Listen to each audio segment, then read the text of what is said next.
okututorana kurugirira hakubaso kwa kureba ministry yaza kwasana ujibasa taratuyire ukasente akaba nagendera hari one's ability or capability ninga credibility okureba mu basa okutwara mission ministry iyakwasa there was no money at all. Oh yes nwaga bana kureba uza tunanda guma bwa kansara nanda kutimba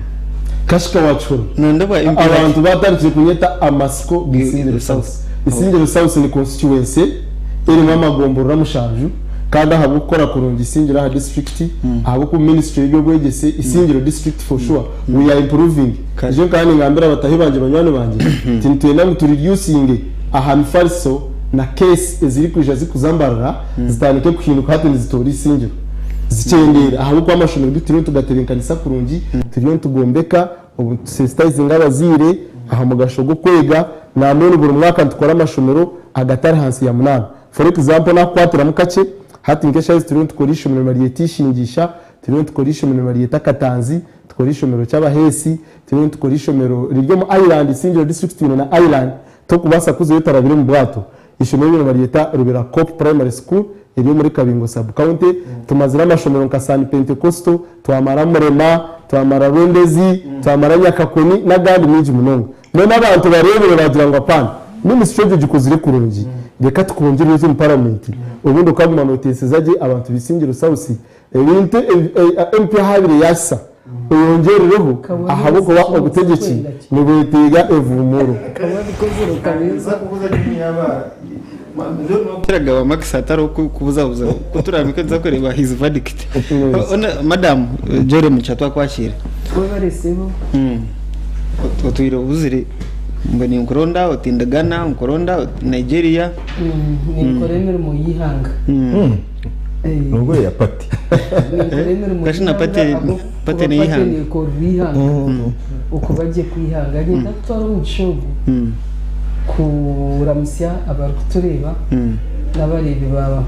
TVG nyenda kwakira abagenzi banje b'inyina pano nyenda kwakira abanyayuganda bona abaruhire government age mwe n'abaruhire abakabire abaremerirwa bo mu gugu kwenda mabiga kubakira aha program age kandi no kubashaba kurikiriza kurungi nyenda kutwara mu gishogo once again ku kursi y'abakazi erizoba noma it was women's day ekiro cy'abakazi bensi yona kitari cya Uganda yonka nimpora program one of the radios around bana basima president Museveni ngo yabare kutekiro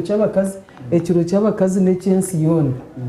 ne chance yona ni celebrating wa umahanga gona nabwo icyo nyenda kubakurusya abanyabo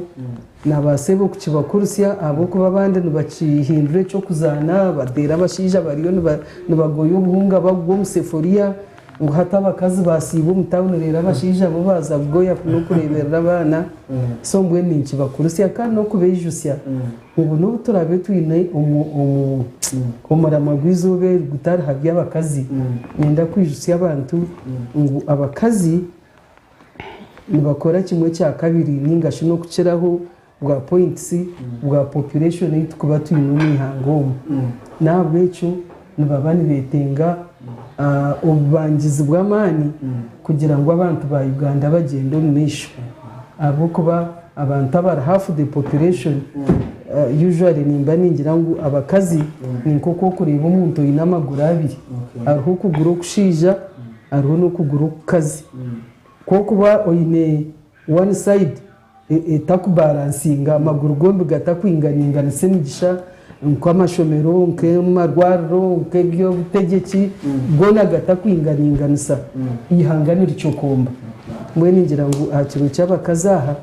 no mu discussion yitweji kambara musi y'abakazi kandi mbende zo kwimuka ni mwabebembeza baruho mwongere mwamani rero abakazi beyimuke rero ihanga ritu rya Uganda rigendo risho so Jere mucha nka vice president wa NUP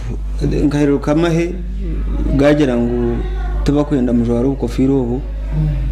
izi military stores n'ibindi byamahe uka defying iki cya gambirwe iwe uniform yanjye ninkimanya ngo gazette dabwe kibina cyitwe cha NUP nyowe nka deputy president wa Western Region kandi deputy president wa Wichtinsa cyaguranye tinkazaga barracks kugurayo uniform y'abamahe ninga kwenda stoha yabo ahabwo kuba emyenda mwena nimukimanya umunsomu umwenda tuba gukorera mu ntomo boko barabeine nkeje yanje bije baginyaka bwo kuba nye yanje neye kibina and it is gazetted for us according to the law that is governing our political party hatecho nangwa echo kugamba ndamazima ahabo kuba abana bitu bingi aba NUP bejuru ndihome abandi bakita ahabo kujwara beretage and yet amahese mu mahe recently turigire kureba ababaka ba parliament ari umucara nangwa ningira kazarwa abanyankoreba bamuzaro kuguru kunku mureba ndiba ryo witkonka akahabera yoko mbwenu arigire kujwara full combat yamaheye aynenenyota yababiri harwankaki konka kutugire gamba ngo bishitwe ko kujwara ka kofira kawe ka NUP bakwirukaho kandi ogwojo ire combat full combat aynenenyota kandi akateza nebishani kandi akaza official amikoro ya government campaign okukigamba mbwenu tugira ngo double standards bakachoboroho Andrew mwenda bajure uniform y'amahe na Andrew mwenda kijwara bakagira ngo wamahe yabikutiza at a friendly level gutumushango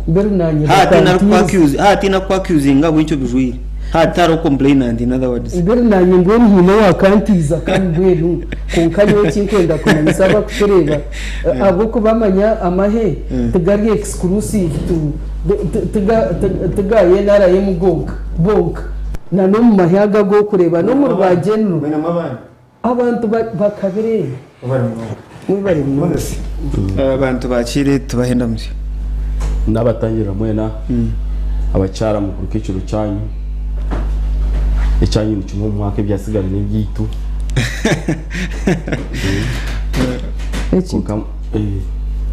icyanyu cyo ni cyo wemene zide wose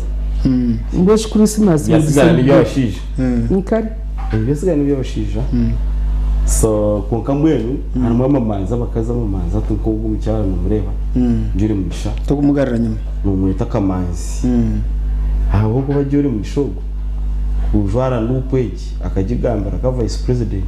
mu Western Region urangu nemanzi tumutitizi kandi umanzi bwo bwatanduka ahubwo no mwumba kazababanze kutunga degree mu Western Uganda ensitaka hweze we yashoma yatunga degree ya makerere akatunga ni amakerere ikatingwa so ubwo mukazi ko gunabari manzi abari cyo kurebera so abo twagira ngo nawe ni heroine nawe nabagenderamo naremba tunge medali tuba twarizon kugana batunge medali bamwe harabu nahora rizon karabu ntahora rizon nabo bagumuhereza nawe akagenda no mubyabo ibindi muratarusho aba bayizi tubatangira program yitu Sky TV mwebare mazima mustege matu ikiganiro kigendo so wikegenzire ryabwawe tukubi nyewe wiki hati nyewe ibyanjye of course nyewe ndi nyamwegendo ndi nyamwegendo kana gambire nyekoze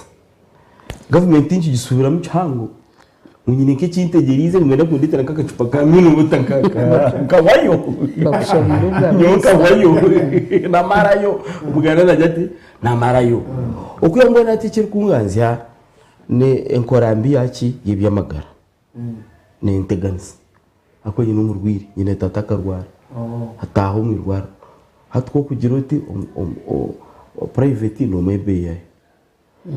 na millions and millions kuri yo government no twari umuntu mu rwaro uza kubanza kuronda RCC RDC ngo atere doctor ngo aragurure umurwi kandi umuntu wari mu rwaro konkano uza kubanza uze kuronda MP ngo atere doctor mu doctor aragurure ki umubiro wawe hatiri ibintu nkibaza munara byateganisa ngira kandi mu private kunkana bwo majoya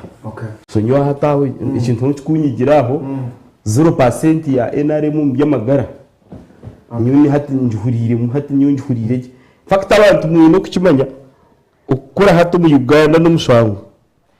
mukore mwenga mugure muri bato abo ko wakigeze ukakura no mushango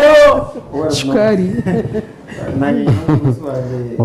akachenana na mushanju nawe nahitaga kushemeza kwa misho I think nko mu kwezi wo kunaro kwa no yetenga miliyonezi yetaga mitwaro 2 miliyoni biri kumushemeza 2 million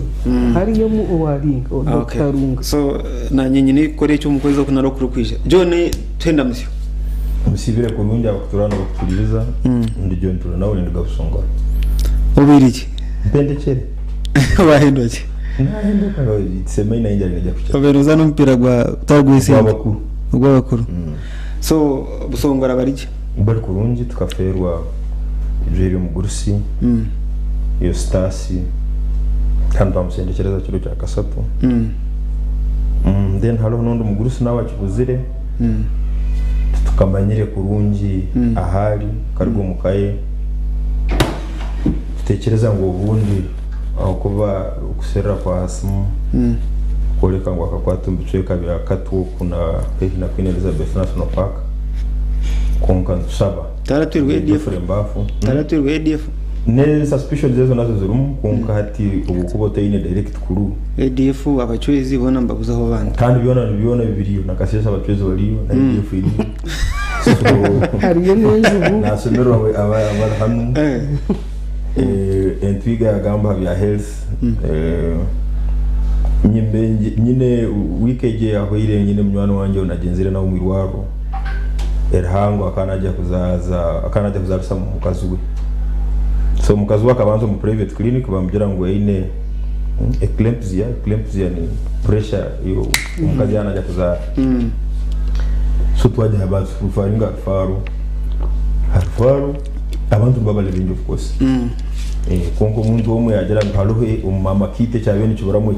cyasirinyi kakanana hatu umwana wanje pato na nimango ariyo nandora umwana wanje kandi na iba wanje so ba doctor yagera tenda sinji kanana ubiyazi mune kitabu mango naki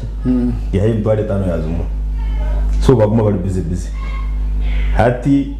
ya leta balance ato ya lesere balance on pata jela tat balance gumba nayo ya munjera n'indi 5 so immediately ababe bari busy hakiza abantu basatu baguma bamukora umusura umusahe mwakaze ile tibire so okubi tibiro kutema indozi nkanyebirireho umwavu wakufa naro umuntu kuri abizire aginzero buhereza emetwale gikumita jini kandi bakana bamukoraho bari no bamushengereza no mahali dia how rude dia especially abakazi hatubu bakana beshengereza umukazi ahirwa ya government ye umukazi bamuta madam munga hari kore yaba abandi abantu bagurikira kuba kwatwariza riyale tere nunji kandi yes it is true ngo abakujanza abantu bajanzaho konka umuntu kuba bateyine capacity ekwemarira either kuja private wing or to induce some incentive to some incentives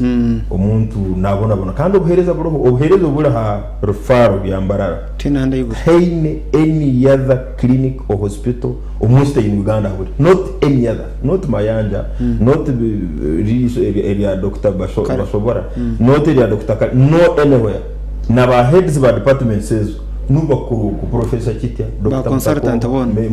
nuba kuzusaba consultants with abakweba milioni 15 na above kuonka ubupe nka mwana wanje Dr. Marvin Mutakoha nuwe head wa urology clinic ya hali he only goes there on Tuesday so other days nabala clinic na bali foot na kabali na hand kuonka government ni msosoro milioni 15 consultant muhindo na jaji I think in a clinic once in a week and 3 hours once in a week you could 3 hours any you already had we go so there is a problem kandi baba taine ka central command kugira ngo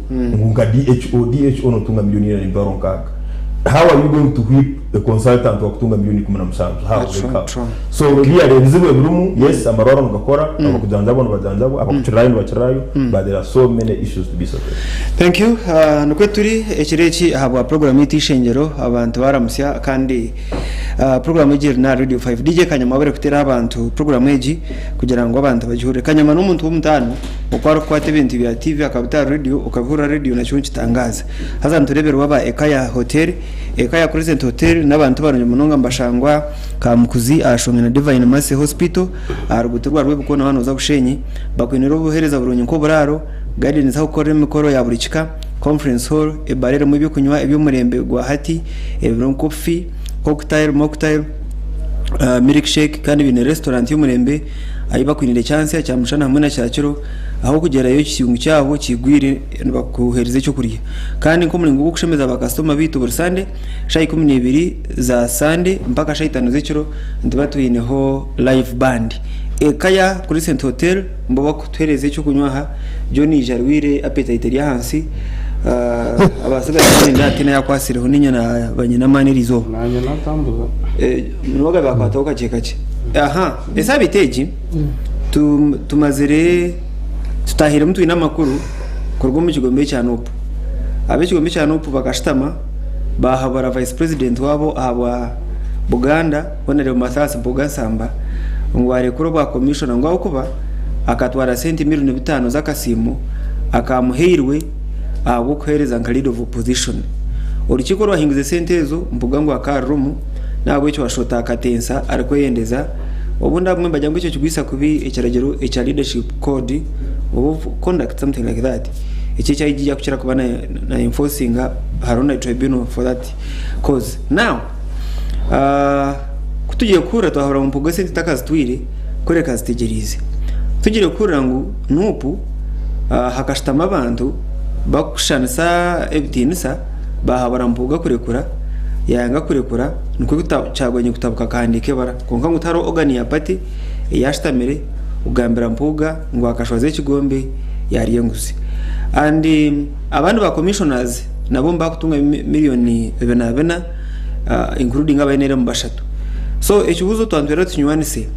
parliament yihangeje sento kuzukutambara murebere cyo bembeta exhibition igibe nebemberwa Dr. Jimmy Spa Sentongo na nempanga ya gatatu hire yatunje n'ikirabo mu America parliament igine kwateta sente zo munyihanga abamwe bajyangu na budget yabo bazikora isoko barayende akwamwe na executive tutukurebayo no muri local governments ni tutukurebayo so twantwenda tubuze buzo biri kiriki ebikiriyo mu NUP ncyumanyisaki parliament ne kwateta sente zo mu mushoro kanshoti bari yakwegabira zakutandakana madamu jore mugisha cyaguranye tari mu ihanga obwembeza bukwasize Dr. Zedriga first of all cyaguranye ahungire Mpuuga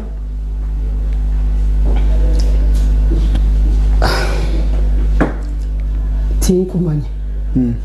ahabo kuba mbwene kibuze cyo tinkumanya yabakiri wakibuza in goodwill ninga kiri malicious ahabo kuba no Mpuuga wundi kumanya kandi all deputy president kanye weno wa central nyundi wa western tinkamumanyire nko umuntu or violent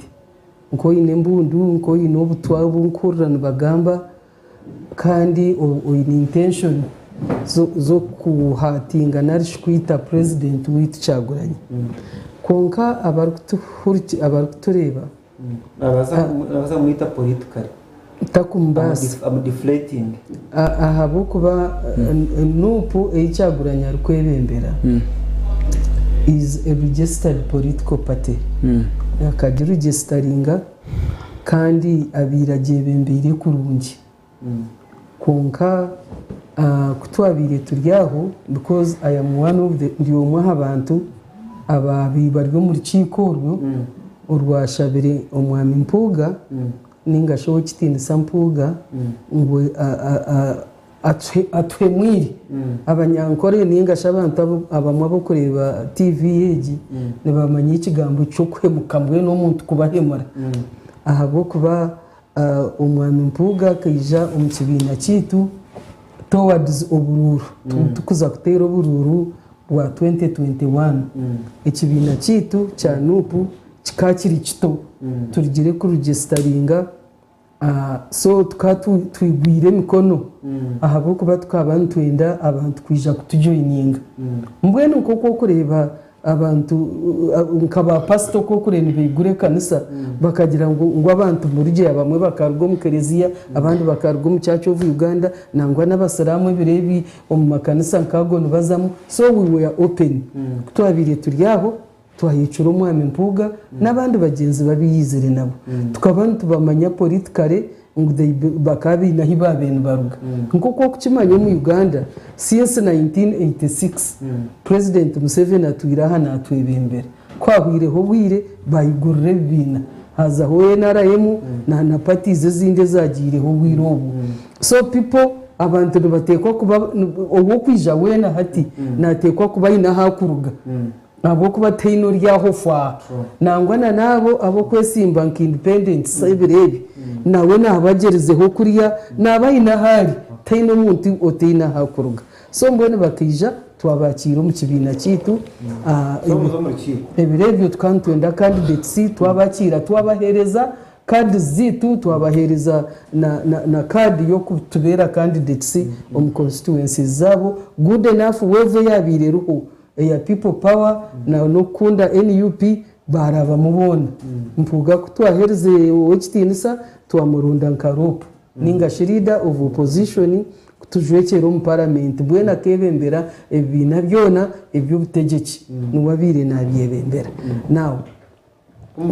kwa byebembire abe yasya emyaka 2 necweka kandi amateka nigikiriza ngo tuhindure so tukamuhindura abo ko b'imyaka 2 necweka twatuye n'obugabe ku renewinga contract ye tukamwongera for the next 2.5 years konka kutwashitamire twareba ngo tumuhumuze tumuti ahantebe ndijo kandi ejo agirekero ndijo muntu ahabwo kuba itwe nka young party ni itwe turwe tugira ngo abantu batwire mu ntebe kandi hati ni twabe twine nabo tubahatire mu beyongerere mu kimwe so we transferred him twamuhereza bwa commissioner bwa parliament so kurugogwe tubire turyaho umuntu tuturana wa so tubire turyaho exhibition wagishobora kurungi yabaho twatunga amakuru ngo obutwabire turyo tuburya twine kizubunka pate commissioner wito utwabe turonzere owo kitinisa zake Francis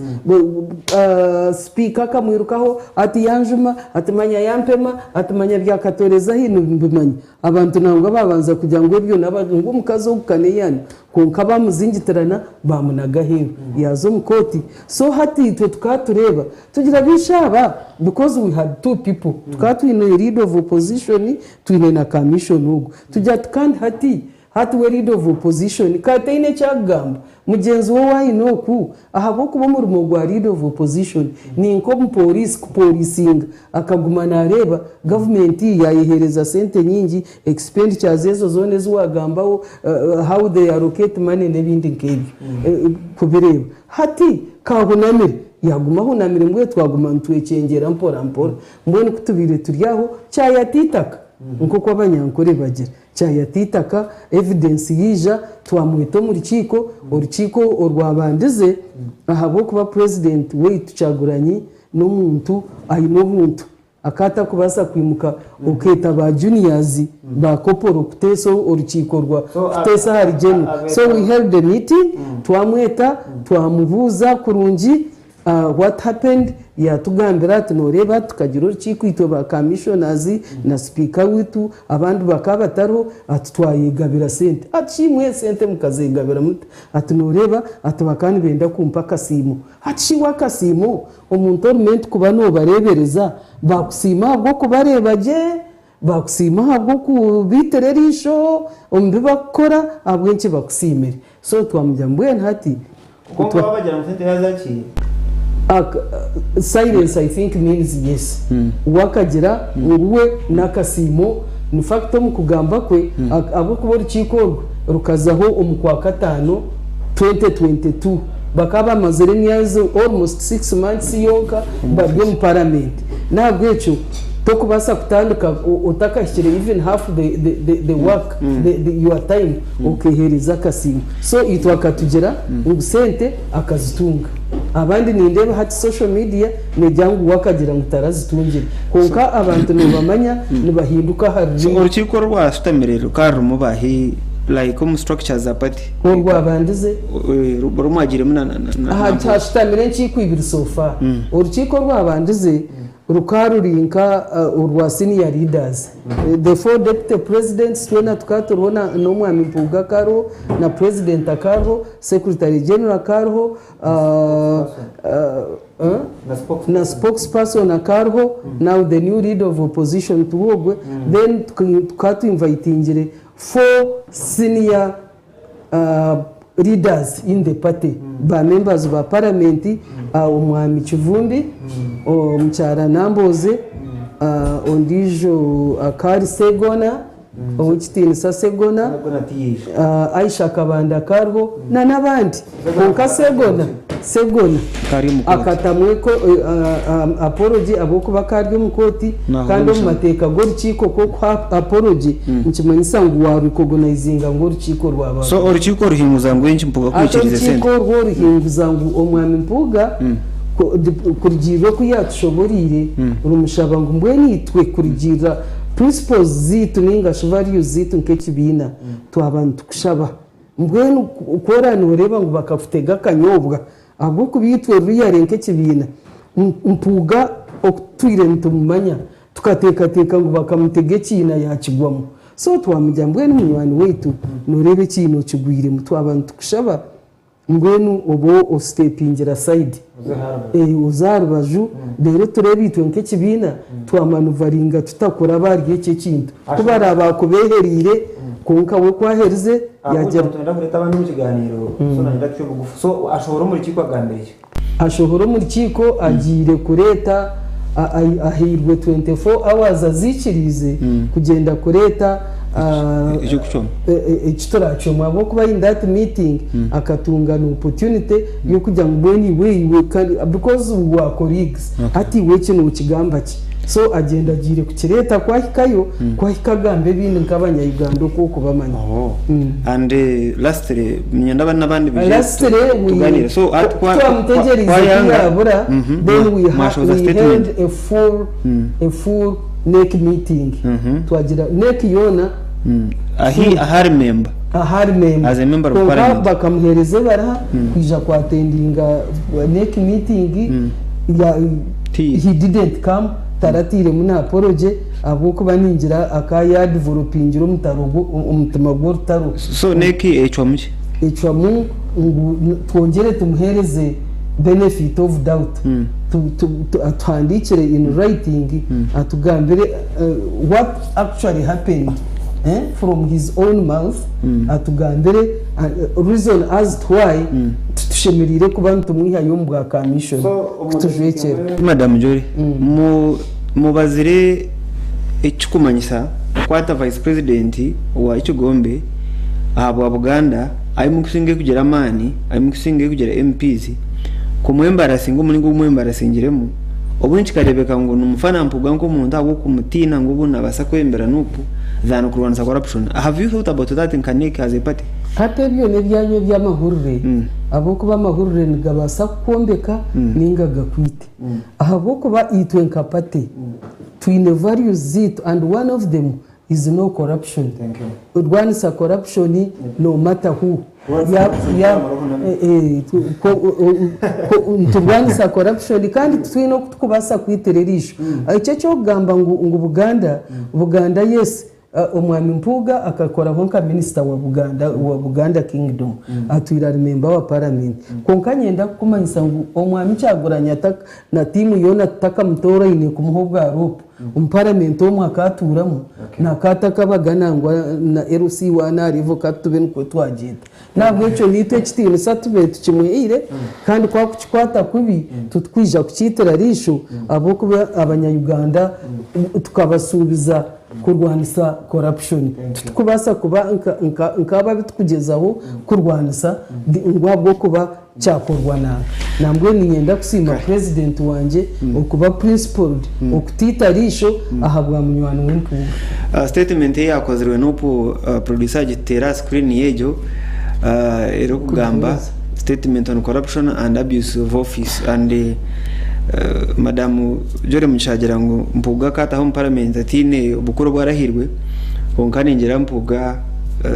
tabatar muchat mukamushanga tar muchat kuba akari umusubi akana coordinating work to aka protest for GC I think atar active mu politics na mnonge hanguto anwaga bankaroya statement ya NUP negamba mu corruption and abuse of office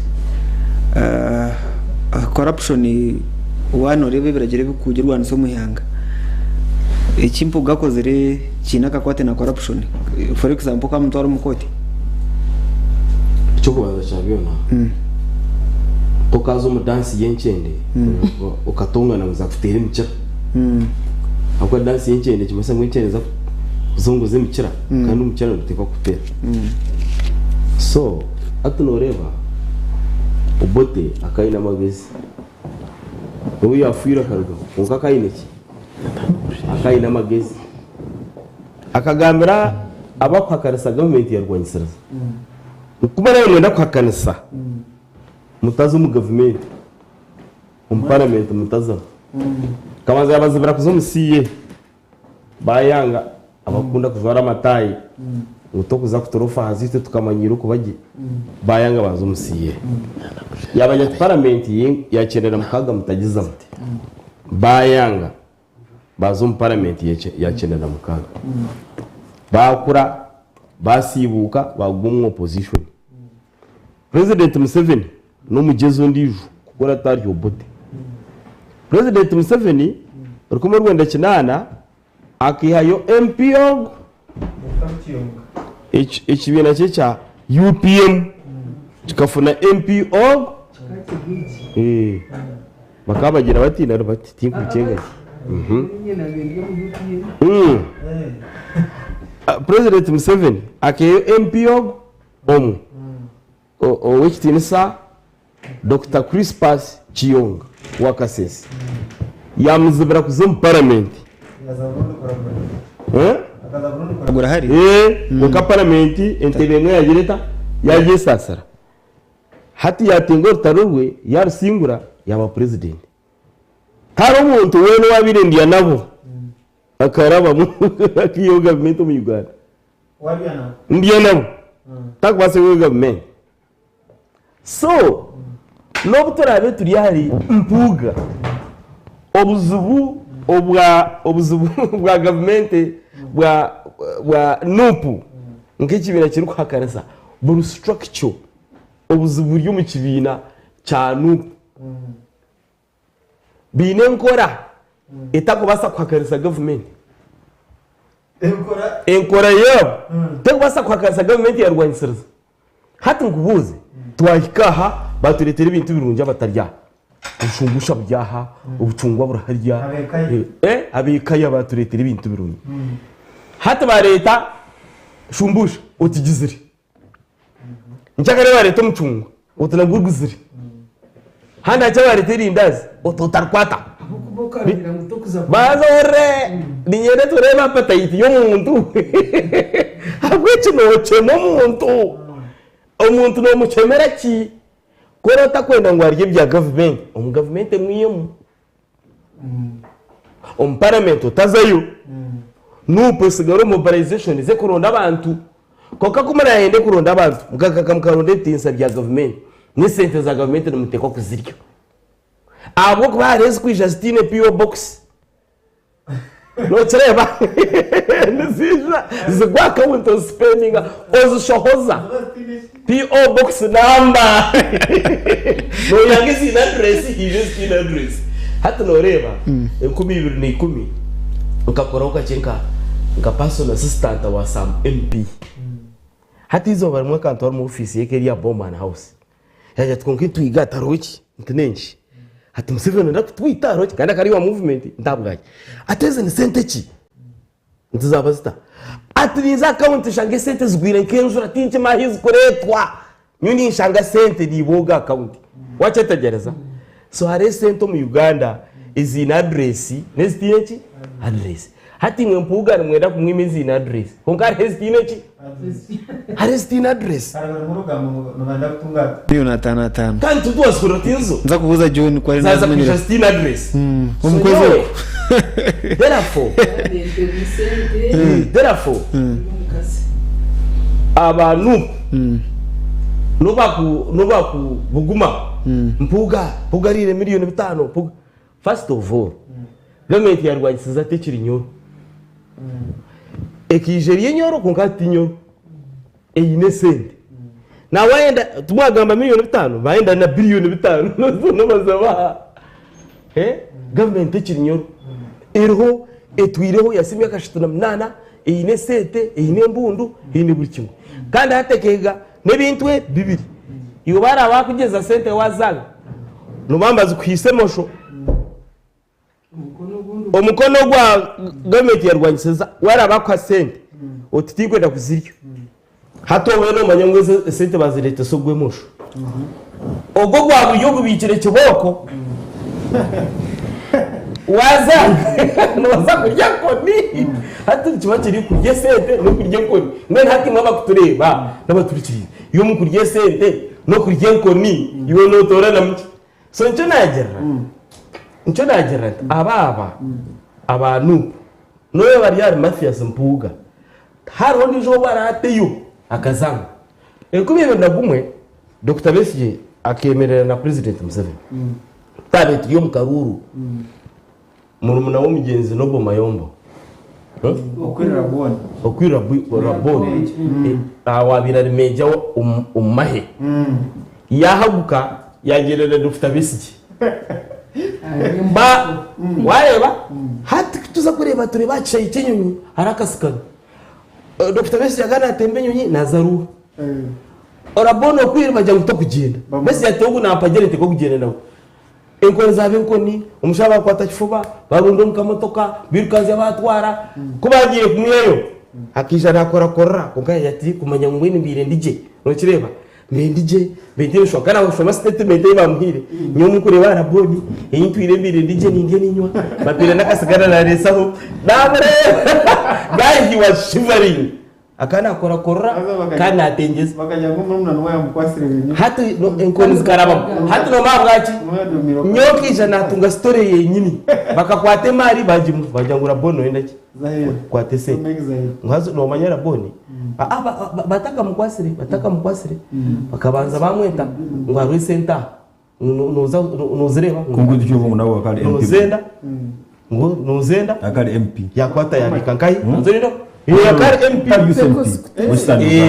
96 kari MP weminyeto nozenda yazireba za mutukoro murisho kubuza Dr. Besigye ati sente bizizira sente leta wachenga basita kusura step ejeko ya trust and justice meja araboni atiza rese ndiyo yachira bagamba muniki unese atiyeyo ezabo arwaguzenteye azomshoro esente yageraki abagiye kweza kwata kasente yagakagenda Dr. Besigye bampanura nyonyi hati era baganga government Eno ndabujakanisa ojiro kanisa konta wena ujakanisa ojiro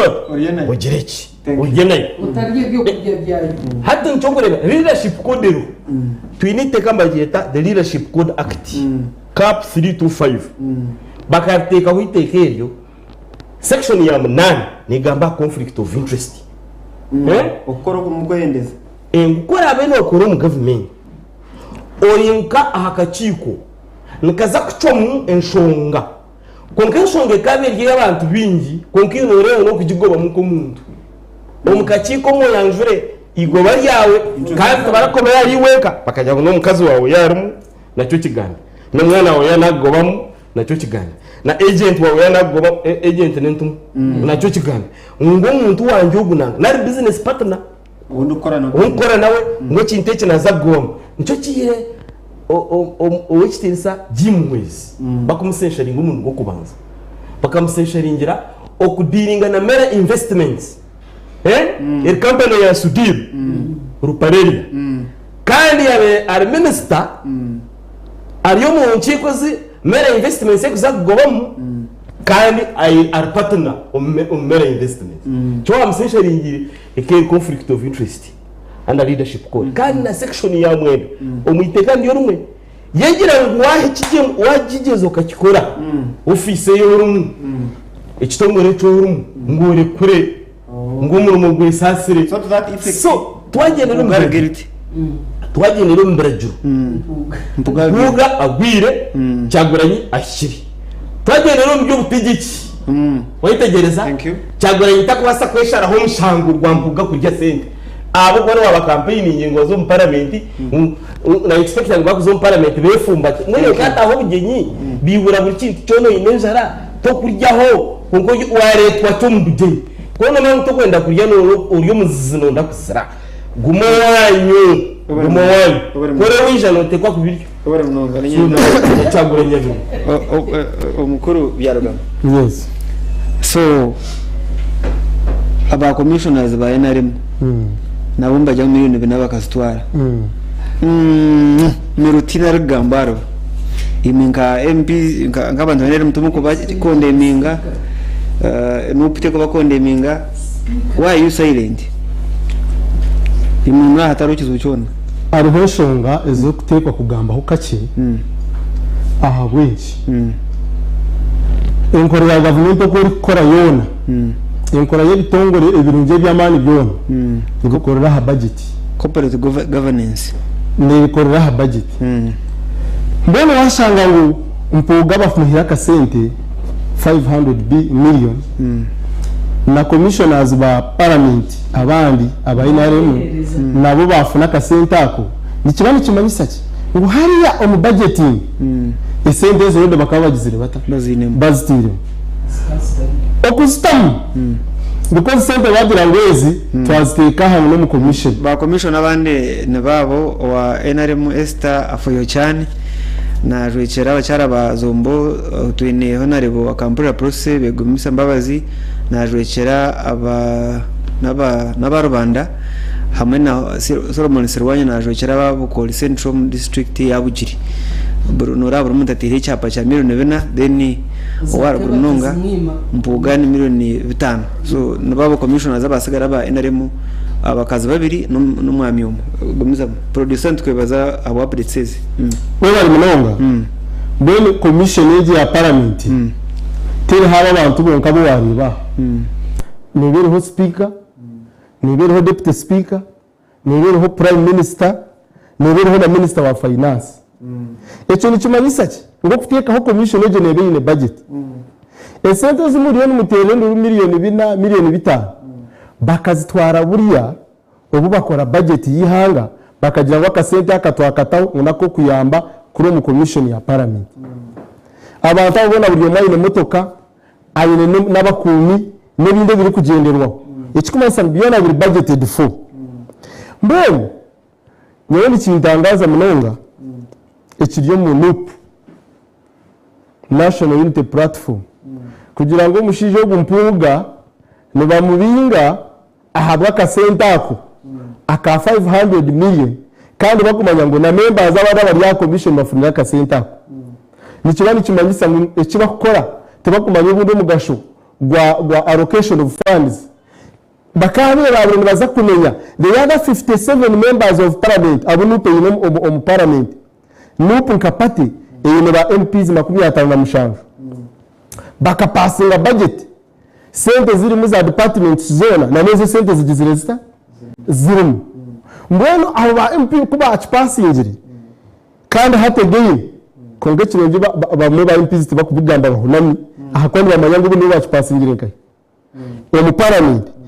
Ahabwenshi buriya ba MPs zao 55 uwo kitini sababu wayini atarabese akabagira ati mu scrutinizing ku budget eje mugetegereze you peru through murebe okubateze ingahe nizija kozesibwa zita hati kubatandika kuzikozesa mwatandika kwereka abanya-Uganda ngo kandi sente zitu zitwarwa umurungu gutashyikire nyenda kumanyisa ngo kurugire mu kureba kwanje Mpuuga tuba kumutura sente miliyoni 5 twachita omumbera yitu ya burijo nke yamaka ko rero mukazi baro yakutera ruhi ngo wayatese hari ninge chikopo cyakure kukacayitera hasi obwiro bwingi nabatakuterera isahani ejo nabatakuterera chikopo ejo nabatwire nakubika na ukoreki ayo nangu mena kija hamuheru mbona Mpuuga na naboretse in fact Mpuuga batari kumanya Mpuuga ti muntu yangwi Mpuuga no muntu muhango wagendera aha umubembeza butuye no mu Uganda kandi bimina bite bituyinebe katugende movement yitu tugende mu FDC tugende mu DP tubinize mutuzoko wa NUP ibi bintu bireni bibaho bireni bihwamani because of the greed for power.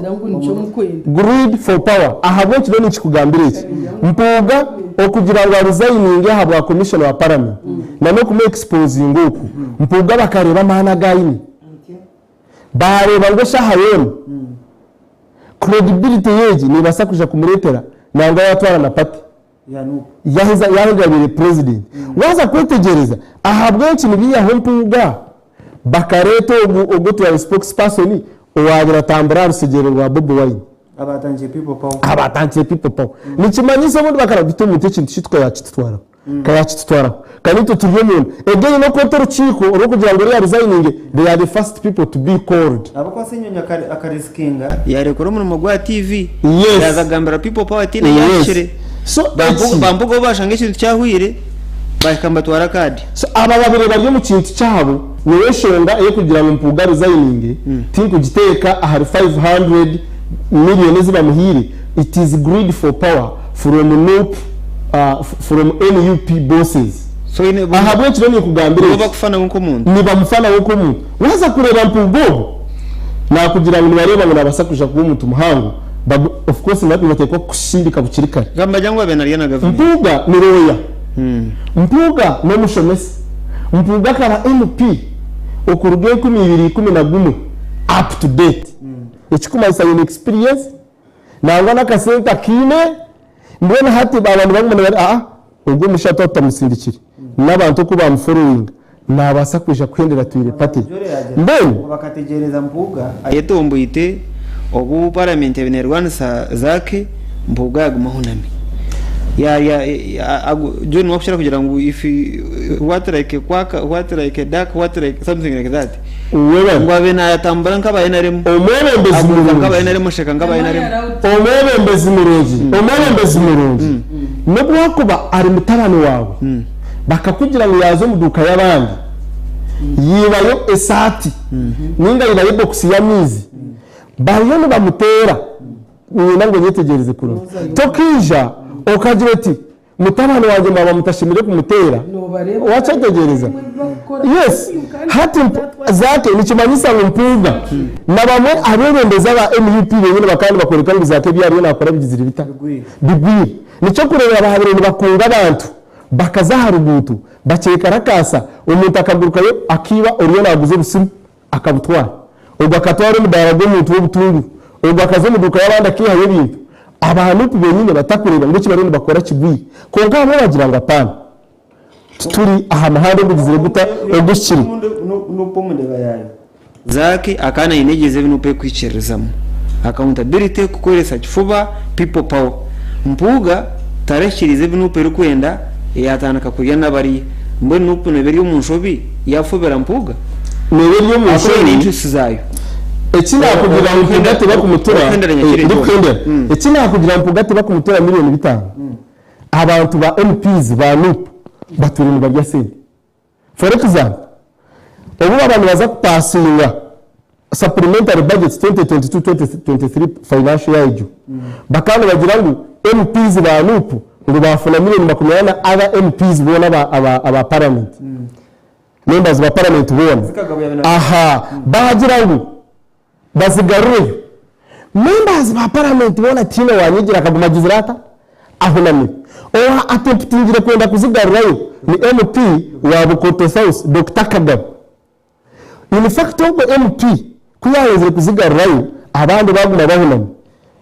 aba IGBs abamukwata na parliament yamuforcinga ngo apologizing. Bobi Wine kept quiet. In fact the MP na harebire ngo NUP tere mu muramwa borikiri kacere kanka mari yake NUP tere mu muramwa nico kurebera no mu ba MPs abarigire bakagira ngo apana this age party bekangira ubwemu njeyininge PLU Patriotic League of Uganda. Akakora na statement wana MP ogo wanjeru municipality owechtinisa jime Rwanda nico kureba bagizira ngo apana NUP ekitabo kiteka nico kirimu ejini party eyo busungu party yo kushara mu bitari byo itereka tujoyininge PLU which is a pressure group under NRM government. Fair enough. John. Tanchara hora kundi abo ko batebo harobingi John no kuja banyuma John kabanza yishe akaba yatura munonga norora politics za Uganda Nei hano. twina mahanga nkaga nana agaliyo nagajo mukaruru mwaka guno aganda nkabire na aganda nagajo mukaruru next year. Uganda nekaja mwabire na mukaga konka nohura discussion as the political elite ba Uganda ngubali bagamba weeks ibiri nubagamba metwali 14 ne 15 $145,000 tuzikugura na cross country 2015 modo umanyise moto. Ezende zo himpogo tuzikugura moto yaba yo mujamani tuzikugura nezi za ba Japan za V8 eza kaid za ba bobo wenu. So there is a lot of dishonesty. Of course nubwo maramwa ntuteko kugambaho umurumi abuko ticyo twakagenda tugambaho sazi kongo umurumi kugamba ombuza so man muno nicyo twakagenda tugambaho no yaza izo no icyo gaina rero twakagenda tugambira abantu mukatfaka rukanyu 2021 tukabagambira kore atukoziri ticyo twakagenda tugamba Nikicho John. abantu puna abantu bamagira gumukatuma museveni kumuye montene ahulire nali afiri hatwacha Mugo maramu bukoza karuru tutakagire mu buri ita tini twagambira abantu umwaka gumwe after the election tukajya kibuku kuzi kwa kabiri 2022 maro chinga parish modo twagira ngo magic bullet yo kurwana so buna mu parish bullet modo hatsa zo ndakwenda kugambira abantu twacyaki aba bakagira ngo umunya Uganda watakwenda mu 7 twinge tumubinge ngo no mwaka tukuba cyagora nkajya mezi mukaga ni mingi umwaka gumu so hata ibyo bitu twakwenda tuturora performance ya parliament, performance ya government, performance ya judiciary kongo mu Burundi ntuteko kugamba on petty issues. Number 1 legalize discussion zirimu amateka ngagamba kino kubo hura discussion yona yajamu ebyo umwengu nta haro hakazibu ahabo kuba nohura ngukubo stama kwetweramu ekiwaratwara ngwangwa no office rigengo then should go because bakastama first day basaramu ngubyo mwatwale milioni 2 babinga nabanyamakuru bona parliament echo leadership code cyo tukigamba baloya tubine abandi baloya bine n'imyaka nkaga nenzo mu mutu echo obakuka ngunangwa ngwaho ngo chikuru ngisati ne meeting but parliament sati article 85 neha parliament okweteraho ensako omusara allowance na other benefits defined including service award other benefits. Now, constitution is still parliament administration of parliament act constitution of the Republic of Uganda. Now, omuntu aragaya ngo ngo murana mutesa habyanyu you should excuse yourself. Okay, MPs barana batesa ahakungeza mirije zabo. Every MP should excuse himself or herself. Then discussing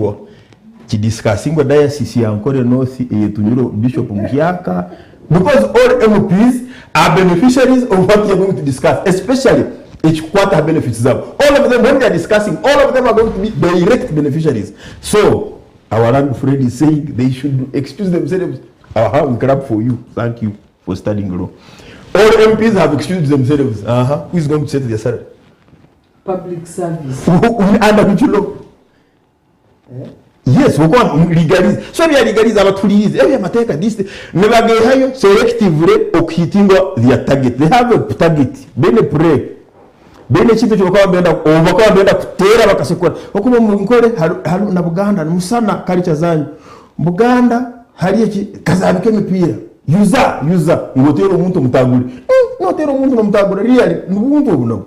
Omuri nkora hari mutera n'ibinesi. Ntera kunga utanisi. You just beat me. Mutera n'ibinesi. Can one tire upunesa no kwenchi. I look at these things and say what's the problem? Mutera n'ibinesi. You beat me. But not beat me to the extent of me defecating really. So hati nkora na Buganda. Echinika chamo ni sana. Nkore especially nkore ya katogurgo. Mutera n'ibinesi. Abaganda user. No nimbarora social media sekaninga user tagora ngo muntu taguri kimu hati nibuze bibiri number 1 sente zino zimukugambaho katugire ngo Mpuuga tarazitwiri zakandi zijya kuombeka ishobora kabere medu that's number 1. Number 2 sente zino kamosho temukazimanyaho emyaka ebiri ego kamukazimanya 2022 mukakora cyobu Tazimanye sente zinu ikicho cyo kubanza wait a moment ikicho cyo kubanza cha parliament ya mara kora hera milioni 2 zaidi NUP kekasera ba MPs bayobona yabatwara jinja yabagira ngo MP ha sente za milioni 2 za motoka ezabana Uganda ba bene bahakaniza muno ngo mbaze mutwe 10 tukapata bitano sounds you part the first day the party robbed of took taxpayers money for no justification at all 570 million bitano sounds halona rumaze kugira ngo halo abandi abasabirwe 20 ahabo kugira ngo bakaba tari close na principle and this is a fact 10 million as a subscription za annual of course every member ukusasura subscription hana but sente government yagira ngo nyonguremu motoka nsibiri no kora accountability abantu bagamba accountability ninja kujikora anta orebe natwara 19 ikumi zatwara pate tiyangambera iyo nayo nejya gura motoka ezoguma nejyo mu constituency yanje pate terajingambi because pate teragambire akosente zikazi zo gura motoka yoku ya MP so pate ko kuyo percentage kana nejya gura nayo motoka nare gura kana nejya kugura ki kandi cyo the same pate either 3.7 billion every quarter is kurwa mu government through electoral commission so halaho legalize nazo nezo ukoze uruzungu rukomaze ikintu cy'umuromo musuma wa sente mu government ya Uganda either corrupt ninga embezzlement ninga manya misuse of funds ebyo konka nabo babusuma konga sente now a sente Mpuuga kwata kuzitwire weta kurebekere kubi kandi akarebekeza kubi NUP makorebekeza kubi NUP kare sente mu government tahanezi hayu the answer is yes sente babuza musoro yes sente the officer in charge of the consolidated fund is the president de facto minister of finance sente yone musoro eyekurga aha consolidated fund ekajya muntu wena no president wihanga by law so sente ezikwemo ko musara okazongeza president na parliament no kukura unless abugira ngo tubakwenda kuta fiction parliament kube mara kora byaho ngo sente zitu zikwenda kweyongeza nezi habo kugira ngo na office of the president na presidency yonyini nayo nekozesa sente nyingi nikigitanga kugira ngo go slow on this because president ain't powers the minister of finance kugira ngo sente zintu haturazi habasebo cut the hepatitis but now the moment they do that now amanya supplementary wa supplementary 300 billion na tubakije kugikiriza parliament aine nanka ya 980 umwaka guhiri umwaka guture ntumaragono billion ruwenda na chara close to 1 trillion one institution like this emu abantu batano na abantu no gutaho na staff tubakurenga rukundo aba staff rukumi 1 trillion a whole ministry of education ina aba staff bakimtwara 2025 iri 2 trillion now parliament expenditure yayo na buri kimwe cyayo nibigendera abantu babiri number 1 ni omutezi wa karuru owa bulikiro number 2 ni structure yitu y'amateka structure kugira ngo parliament abakoze liteke ebyo abakoze constitution bakamba cyangwa abantu ba parliament mbajya kuba ba high moral authority bekitinisa muno ono wakobagira ngo mwegaburire no mantu cyera kujyago mu mikoro uze igongo za ikaya za nkahi yes mujayo tujye muri ine na Boaz na honorable na madam vice president ujaho tawo pise mwe ngokoje but haba abanyacyara bakuruga uko wanze uko biguri abantu bari ko kuzarushere osanga poleti eriyo neboga akatasa kari na agenda takora hakujya nibitenge so self service atko ite for negaba self service but self service on joni on sam vireja so self service bakesanga ngo bamuzire kujukwasa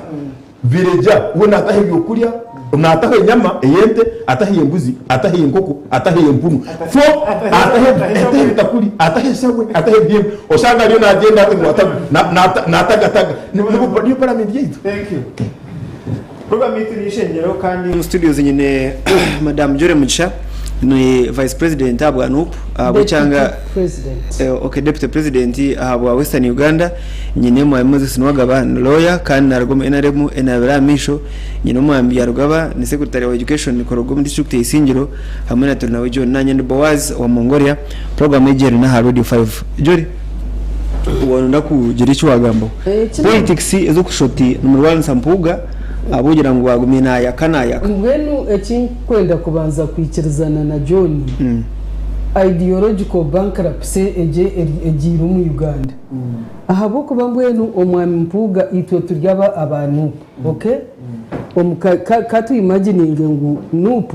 neka yawe iwe Boaz ninga John ninga omwami Nwagaba iwe omwana wawe omukazi wawe okay omukazi wawe iwayemerero to mukazi wanje ngugu yarwara kamutwaro wa doctor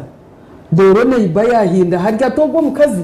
mukazi takarwaraga atogwo namutwara atomwirwara atumata rwire mbwenu itwe tutangaza kureba ngo abantu ba movement bimukire bajumirire cyitwe cye kitwakozire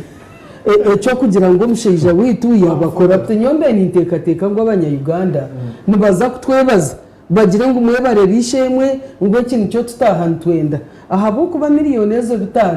ezimpuuga yayitire risho manya tuzozonka okuza kumwebaza kumuhe kisimu natekwa kuba ine na bingi biyayitire risho zozonka ezo zubaye gabira abantu banabarwe muri kiko is more than 1 billion kwehereza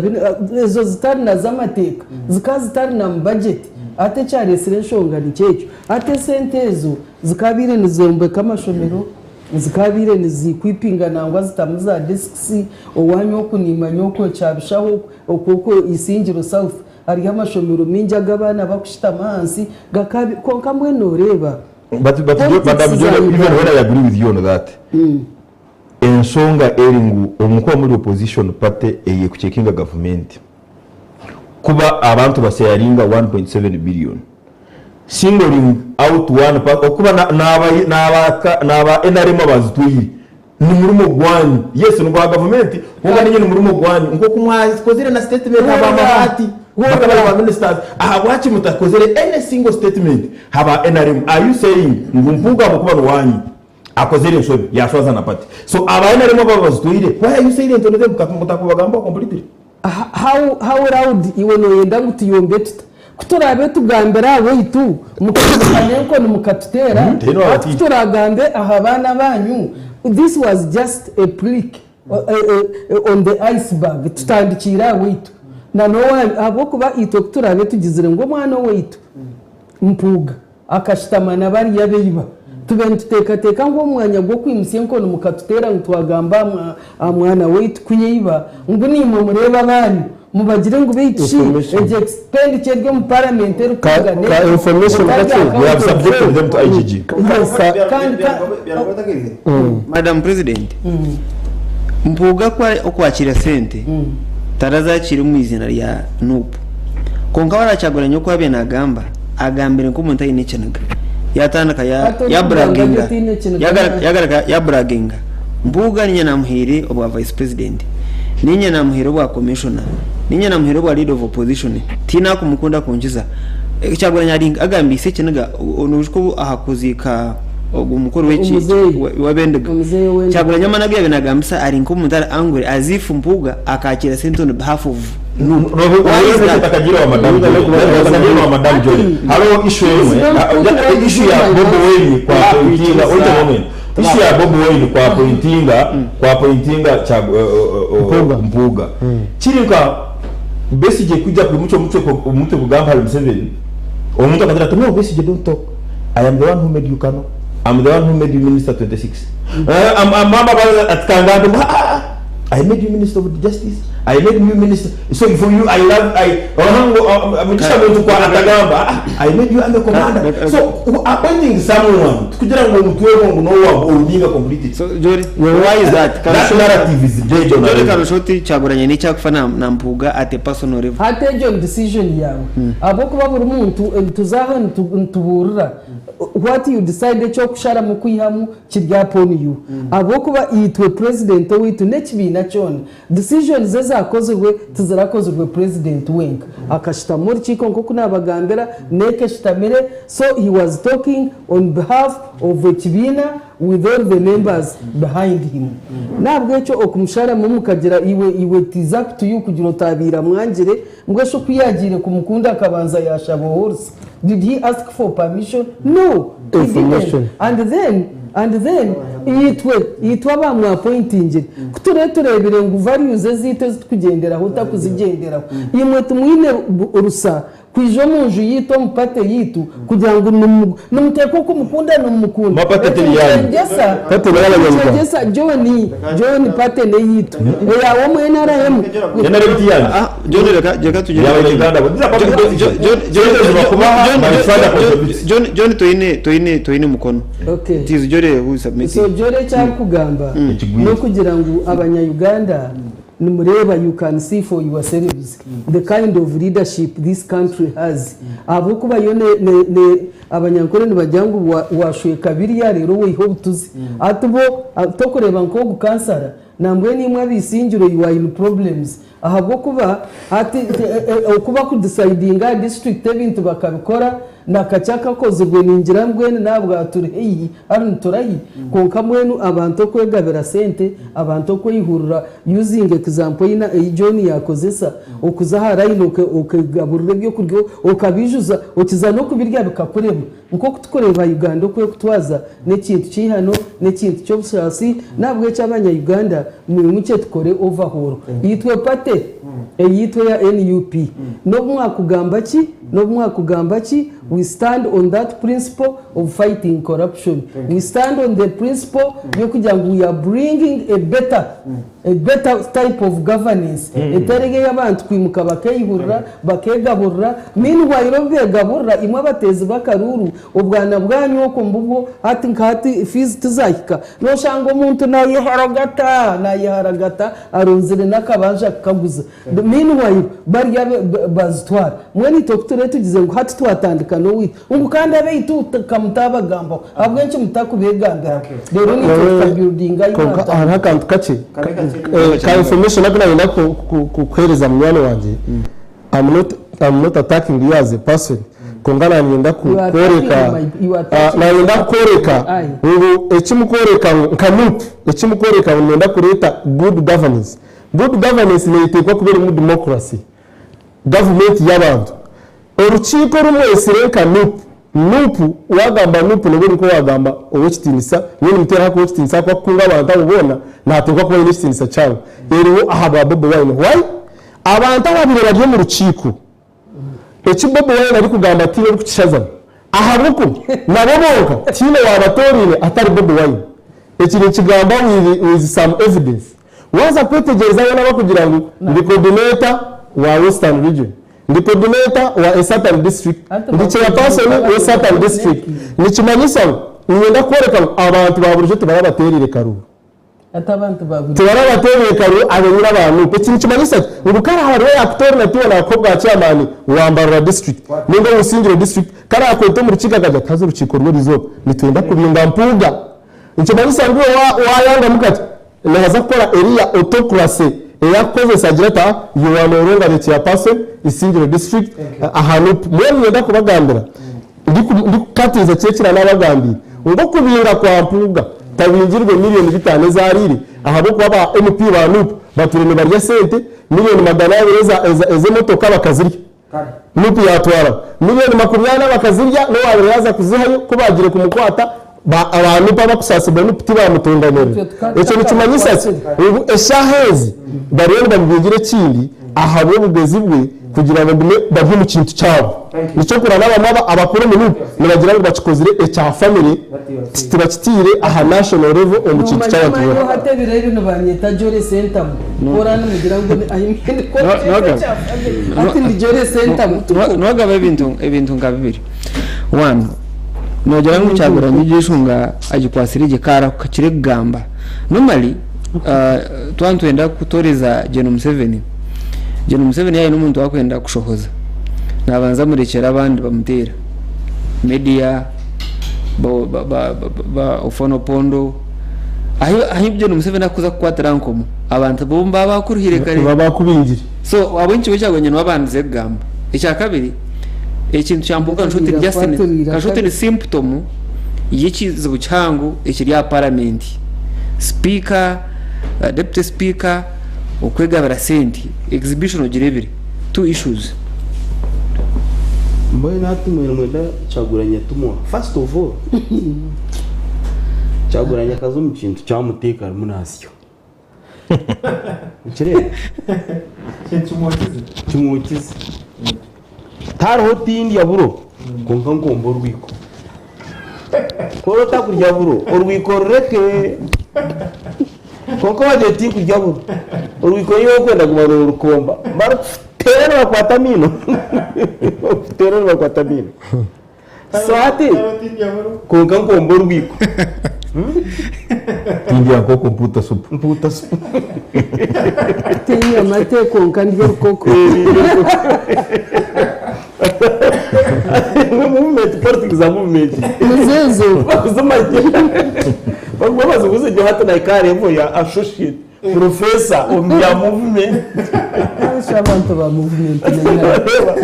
kasara yari nabagira ngubine tubarabatorine hato atubazorine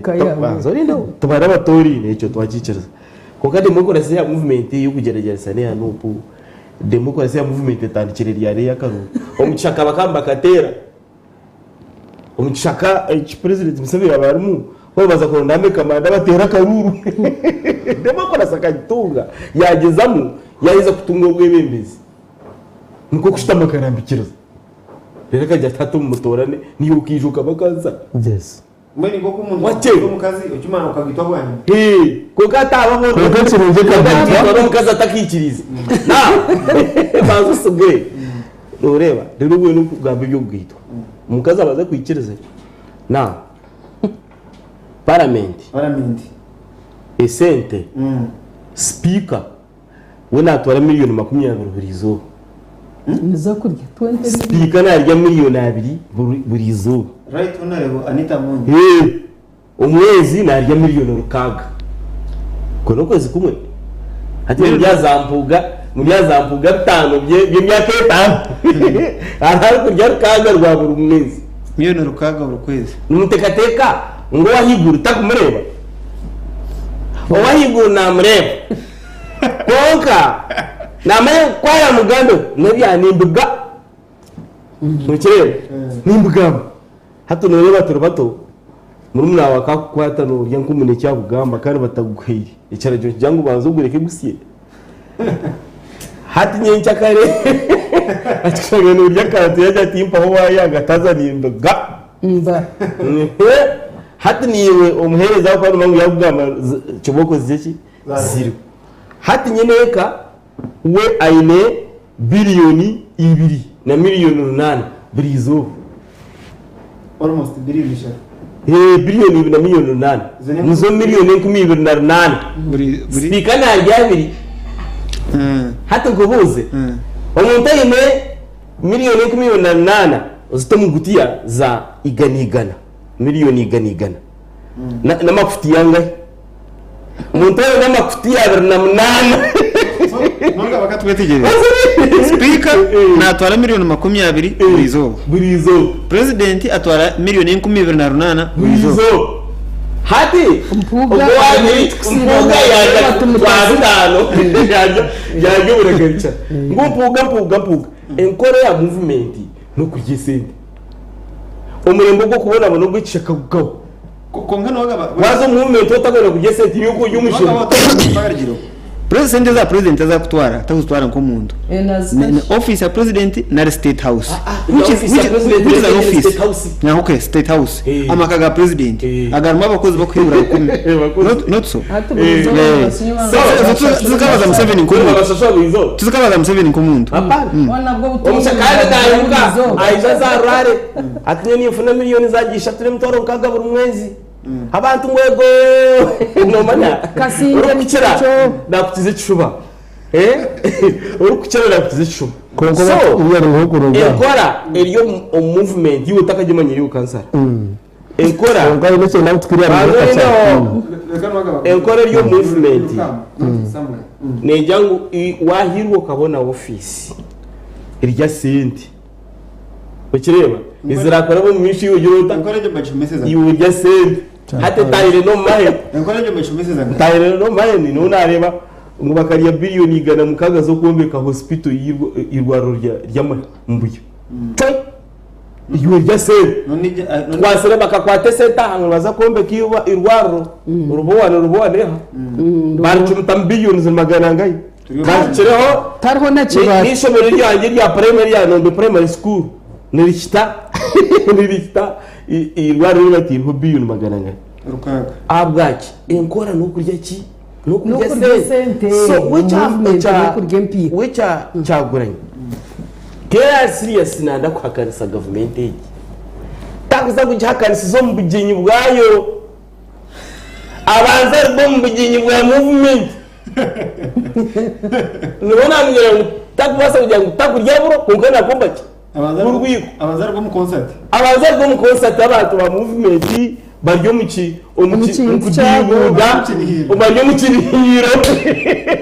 hata pogere bakiro mukirihiro cya mugotera hata n'abantu bambarya umushano leader of opposition ni shadow nabari shadow prime minister no itukoka constitution hiyo kama cabinet minister it should have been shadow prime minister and wajyange bereje tutabugama wazaho wajya kandi niyo wagira ngo bidara amateka hata noreba John yanaita politique bereje yagezaho konkito kwita politique bereje tukosekera jiro kimwe ku destroying iki iriya ya government act of parliament administration of parliament act endijo ye leadership code haruna constitution zoni ikakorwa bazoni ndo zoni ikakorwa ki parliament tukakosekera jiro kimwe kushinya ku ikindi byona bishemerire kombekana haro constitution ike kugamba tutamu akako kugira ngo mwemezo wa NUP urukurwa mu opposition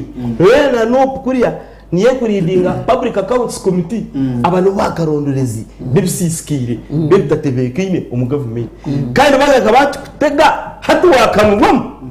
wachetegereza nicyo cyubuzo cyaguranye kuko nanjye ndi ni mutuma jore vice president deputy president hari mukamawo ni mganangu argo mbugenyi bwa movement kuko natunga musara bwa miliyoni 10 per month ubu argo mbugenyi obu ezezerega cyaguranye ngo umuntu kandi tukireba rero mbena ariyo mushara banzore ariyo mushara umurama mu parliament mu official natunga miliyoni 46 sista tubabi banzore ariyo mushara ibyo kwiyo government agiye sasi aje tumete za sky buri mwazyo twanalizing twahize tugire ki tujinywe na tugire ki kukoreze tayi onke byo kuza ko bihangu noza kuzo mu government ya Rwanyisiriza uzo mu kinihiro cya movement ngwe noza kukindura ngo noja kwata government no biha uyebiho mukasheshe uyebiho mwihangwe uyebiho mwazo ibihananye cyo movement robota kugibasa noga bakakongerere cheke utangarizo John yarete ikintu cyukuru yabuza ngo tukaraba tutakiragira cyo kugira ngo tokatensa ngo yobeje any conflict of interest then parliament kwere ine article bene home constitution ne gukereza kinani 5 ngo beteraho umushahara na allowances. How do you reconcile those two laws? umushahara na allowances tuyine parliament plena Other benefits. ko kugira benefits zabe zabake ukireba izitari approved by entire parliament izo twayenda tuzibuza ahubwo parliament ko kubone determining emoluments zayo bazumwishingiro wa leta biru bagira byo wacetegereza spirit yekereje yego niyo spirit yekereje kongeza za kintu kuzaba babiri bashatu izo tuzibuza. So leadership code abatarazitungira bakatabazanga ngere abatarazitungira babasafutabaza kuzeza niyo mbere jura abatarazitungira babasafutabaza bazishira ubabyarira opposition wini kiza akazitunga kandi ugenga ratigo wakazitunga wacetegereza kandi urukuzaho bati bakozire ekiragiro ekikugira ngo orakora te Mpuuga senyonyi senyonyi nazazitunga tuturuka rasa kugira ekiragiro ekikusavinga omuntu ekinerisho ekireba nanka uriya kimuyamo ezo tuzeta ad hominem laws. Thank you. Arabyaraga. So parliament koko yunga cancer bambe ka ex gratia kawe mutwaro ni 20 isingiro mbasa kumene local revenue eri higuru 23 mutwaro 23 kwezi mugo mushara gwa cancer abaturire kanji gamena naba kamera bakundeba ba cancers bitu mbatunga mushara gwa buri kwezi mbagweta ex gratia dishu kusenyenye ziriya mutwaro 20 obutarenze mutwaro 30. So abisingiro mbatunga mutwaro 23 I think kazona chiro bariya mutwaro 18 na 20. So yuko kono rum parliament ngu abashija batunga milioni nkago kwezi omwena atunga milioni 2 buri zoba oyibuza ngo ni uri notese z'abantu kubera kunonga mwana wanjye mutekanisa program n'ikintu kiri munonga kugira ngo za dining ogabure mere wabanza wakwatini wagiteko mu kibaga ninga wagiteko mu kisafuriya then wasiga honke waburiyo waza kugaburira abageni nayo itari kuza kubahika kuko abatensa batahi banje babani bakoreka budget yona ya yegombora ni approving wa council yegombora budget ya district ni approving wa council ya district budget yihangamyo ni approving wa parliament of the Republic of Uganda kutukuzaha national level wana bakoreka privileges za MP abutine mu Uganda none abandiza korekera buriya ndetse kizibe kitwini tukine kabanya Uganda twena including even opposition parties nico rukureba ko turukika ece cha parliament kwereza sente nyingi tina mu Uganda kitari kushasha kabo wa NRM kabo wa opposition nico kurebera kugira ngo bo ni ba Marika rubijire kucekinga government kuba ni bagamba hamushara gwa oguba kufuna toreba MP wa opposition na irezo mukono atkonga sente z'umuhibo mushoro twazidivunda atizafa achite ba members ba parliament ntufuna tuta milioni 30 plus per month kandi witirwa rutagize leta retire. You will never say that. So nkasemu kwa nagamba president tatarura nagira ngo afuna sente nyinshi takagamba parliament ngeri extravagant kandi no yamashono no shanga gariyo gari kubi tarura president wa opposition obani DP obani FDC obani NUP ari kujya tukonga kasenta kumutereza ntaka kumwana wajyana agama mu president wa NUP no miliyoni 10 buri kwezi turubura najya ngo akasenta akabire kingi muri kakasenta akatukabaganise mu miliyoni 20 buri kwezi rero zindi tugire kitwazikora ekindi kwam ngoza ari kufuna na narebe mbeza barya hasi ngo abasakwa batakuzireba waza nka hari kansara wa NUP uko unayisimbira nawo buganga kayibu 2008 omutawuni kanso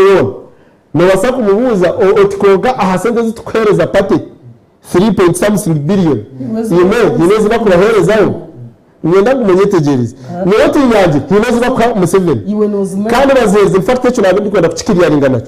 esente z'umwahura bagamba tubakuzihereza president nka president murazohereza office of the president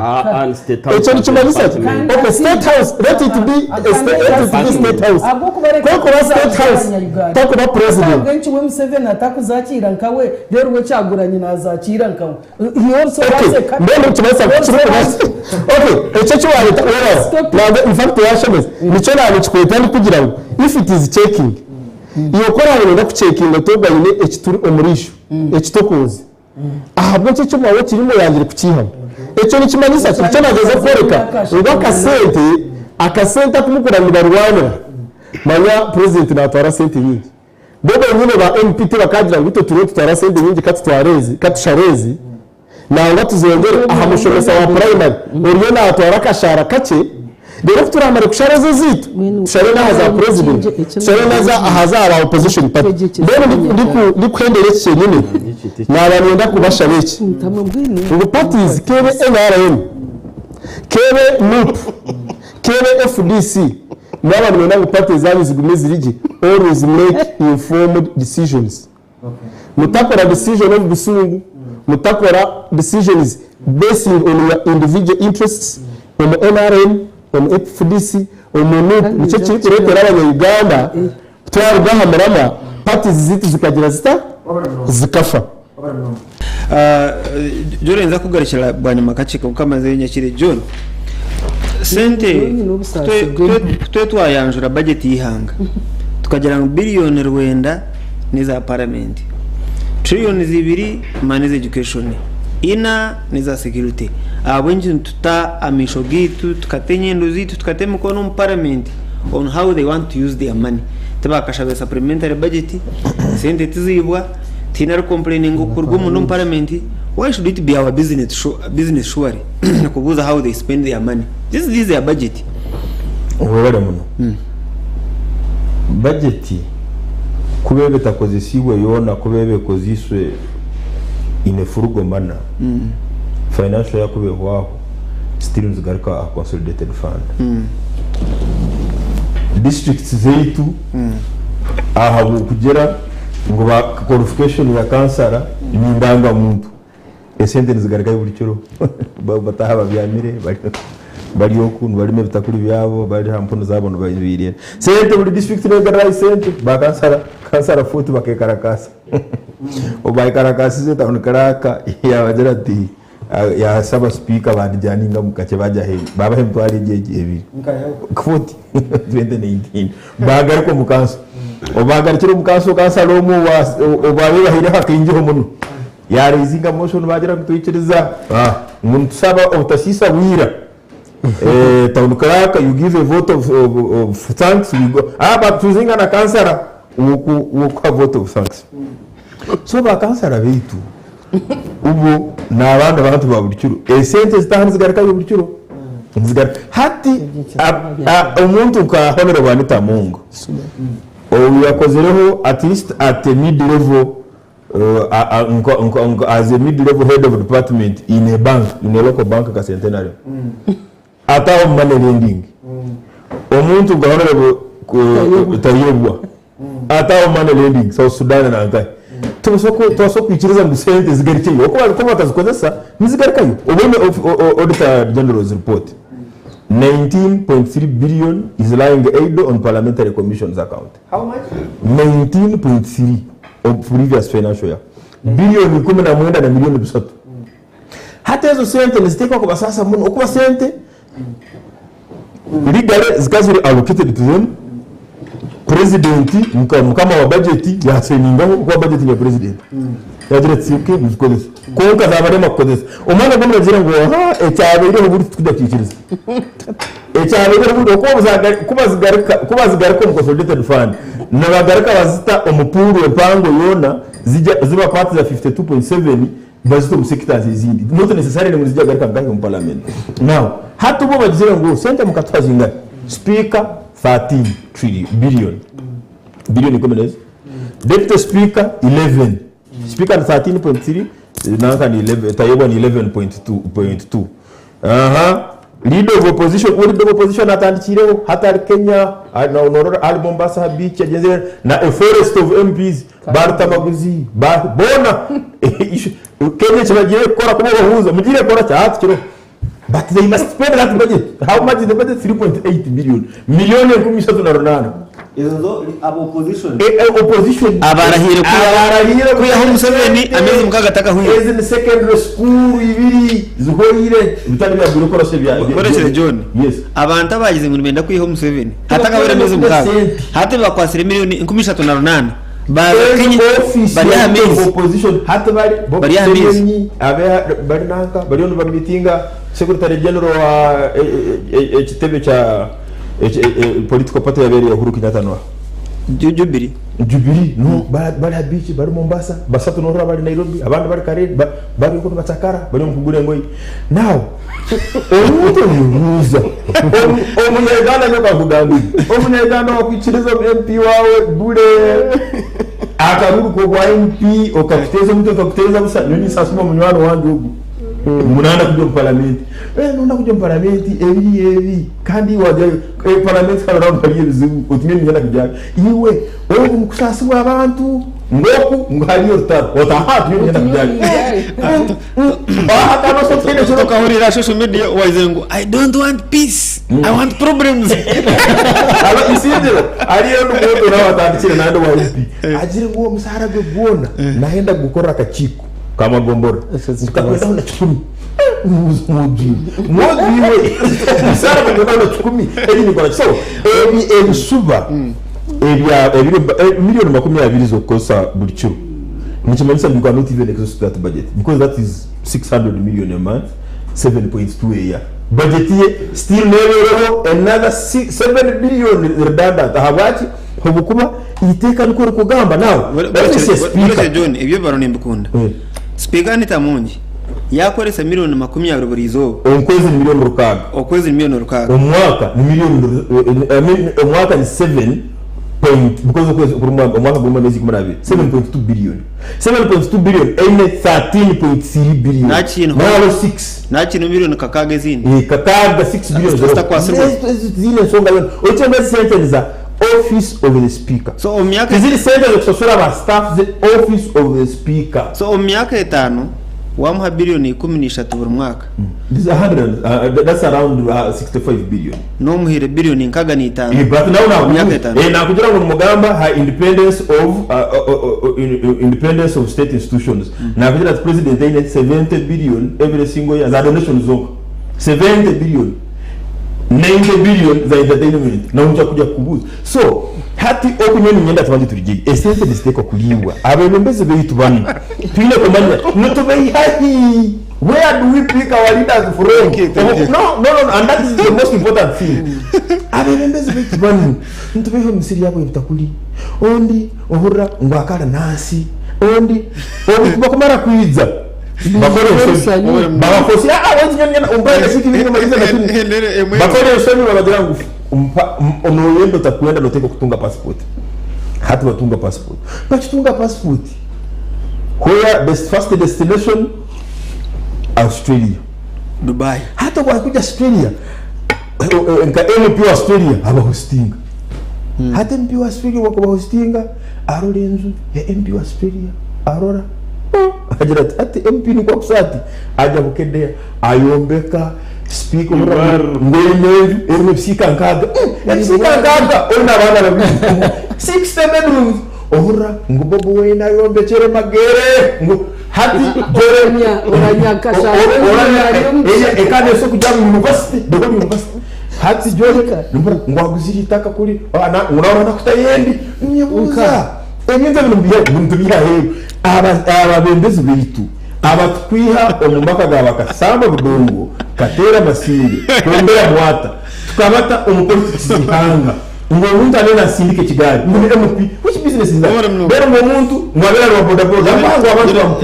na tekwa kayo akenga abukubene zara nyingi nanyenda kwabura ko John nangwa yashanga yirutani yanjye hati noreba nada kamaziri nakwikiriza I'm not giving you information, this is my presentation. Nyenda kuombeka aha kigambo kijoni yagamba noreba abantu abanya-Uganda tumazire myaka 38 iwe no blaming ababizire manya batandikire cyo kintu bakaba ryaha barisize bakaba ryaha barisize all of a sudden bareba after 5 years bayeshanga umupira nabo bakaba batakumanye cyo hata basanga bwika 10 namwe n'ikizibwe kinyine naye narayemo cyo kukeranya no kutegekesa abanyacyaro baryahenshobelwa nayimuko muntu no mukubana mu ajuwingoro ndambwe na utinka nanyizire kwenda you understand but small argument that you mean stop at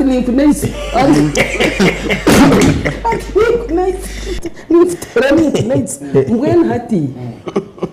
what do we need to do abokuba no butwa kugamba kanenga I think obwire bwashika let's find a way forward for this country ihangeri nigenda ngutugire okutwashita mu mwishazi nkoko abanyankore bagera tukatesa ahabokuba corruption abanya-Uganda babo kureba n'abampuuga banangwa ntubatorabusha n'yakasha tunamukagane n'yakamingi tujonkere government agent premised on corruption ekatandikane ikahaye ibabantu ababi nyonkanyine miliyoni obwirobo konka bakaba kwemtwaro nshanjo ari nishanjo ninga shiringi kashanjo nakimwene zikaza sente zeitu obwirobo so batwire batyo nabana bona tokureba naba bariyo barwana ngo nubenda kuzo mu parliament nareba kangwa jo birara ya nagenze bigere all sadan hata yombekere arho naza wawano ndeke gamba mazina gabana arho naza o member parliament akata ono wabo bakaba tagira cyo kuteka konkankaza ye nashanga inenju yendeberwamo ecyaro cyona ahabwo kuba nko kujoni yagamba ubundi akaza trip Australia yareba ngo member wa parliament ashemerire kuba no yaza kandi abanyankore binefu munegera abanyankore nibagera ngo nyine ka kwa byamiro bini enchwa mtu enyenira romsha ahabwo kuba president wihangeri ebyona they are happening under his leadership right so ashemerire kwimuka na no member wa parliament warwo witukashenshere ubwagamba akenda bingi ngo shatoriya kandi ogunuwe yakigamba ngamba nkuganda ngwene let's put our houses in order bero nupu nayo kwereje nayo ebono kuyarwana abo kubayo after all no kwera arwane yashangeta kwine kwe kugamba bagitere kigamba mututera ati ngwene kumuramu atutera ngo twagamba member witu Mpuuga kashikutoragamba commissioners kashikutoragamba Anita kuko nani saba ngumba atakarigera hano honorable kansara mama kansara bakatukaka chufuba ngutubete honorable tina cyandikire now kansara chufuba ni chufuba na wewe ni kwa umuntu atakweta atakwandura mukoro ka honorable cha kwenda kuja mu parliament kutesa nicha na unisente naenda kuja kutesa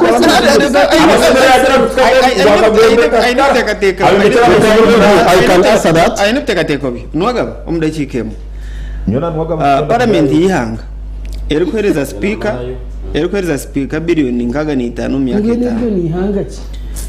parliament kaiza deputy speaker billion 5 myaka 5 ekahereza president billion zikuhingura 2 za donations erihanga neriyoro ihanga yigana neriyoro apana tabaka kubera Uganda tinyo abibimbeze n'ubuva ryaburo obuziboboro yabo satini richest country in Africa obuziboboro abebembezi Uganda 13 abako batorana magasamba budongo ababu wagamba tavere kitu munatera president baba takumanyana bahura natwa twikiriza inahango aba bantu nubabatekaho ibintu n'ibiri biryo mu bahasa nari bitanga timhino kumanyikiri mu kukaguruka tinyuna tora neki nina game tumuntu waptosha tashengwa natera karu asisire politics za Uganda achabo kwa presenting amana bunu ko bakushireba those who present themselves hati money politics kunamutu ine speaker wishengiro okushanga ryo mwihanga nakore ntunguka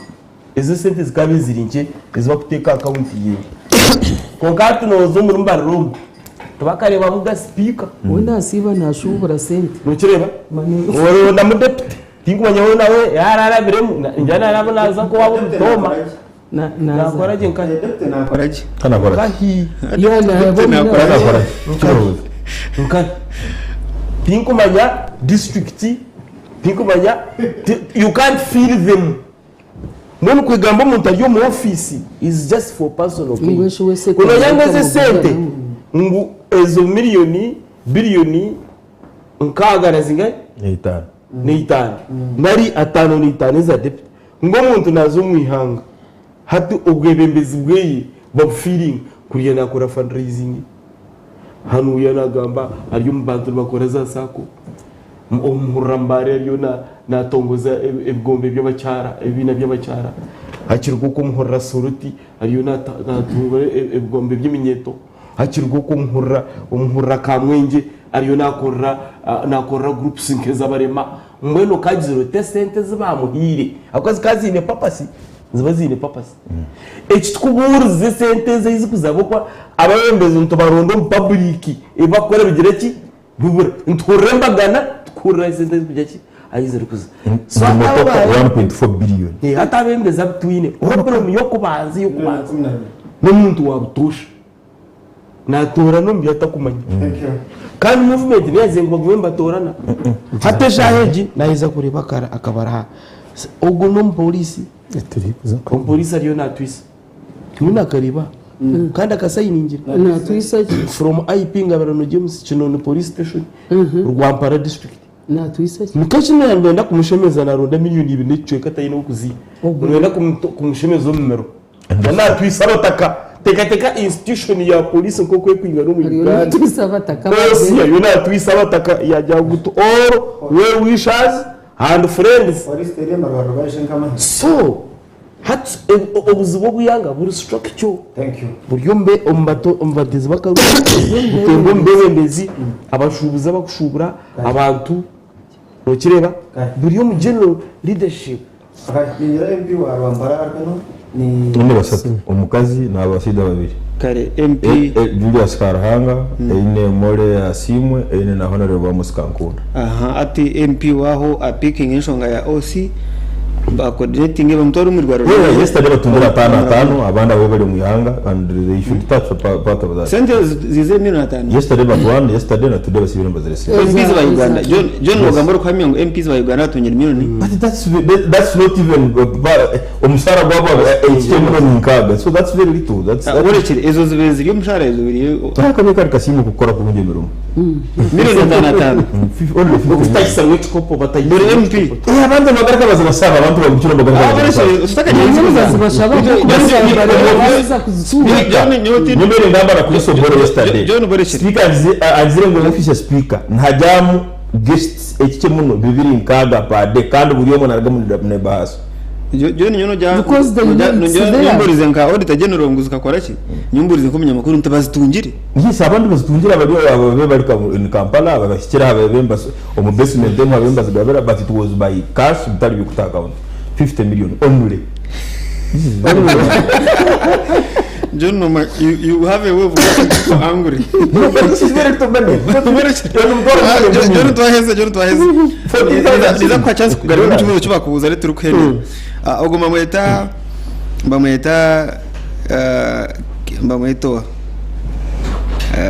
bamwita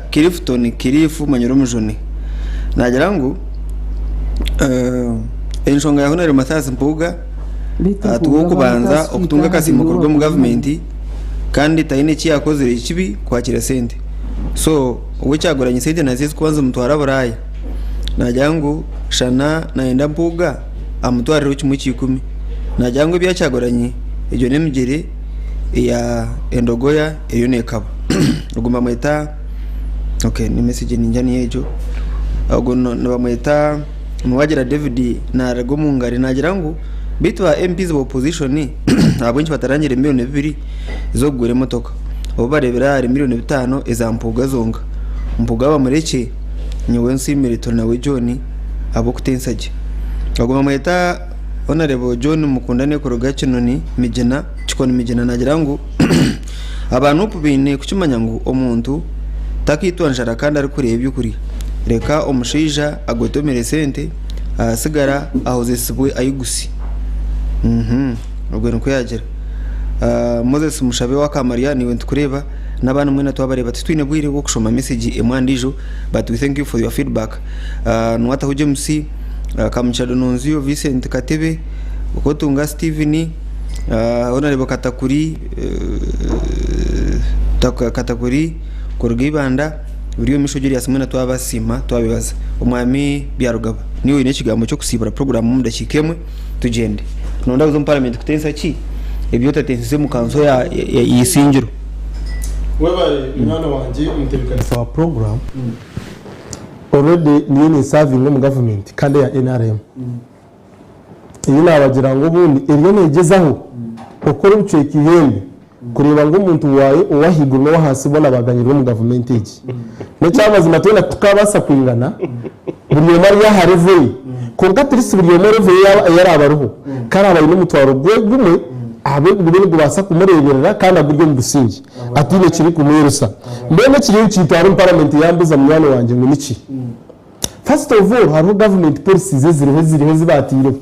constitution nezoreka policies zona ziriho bakazikora kurungi for example nibagira ngo buri muruka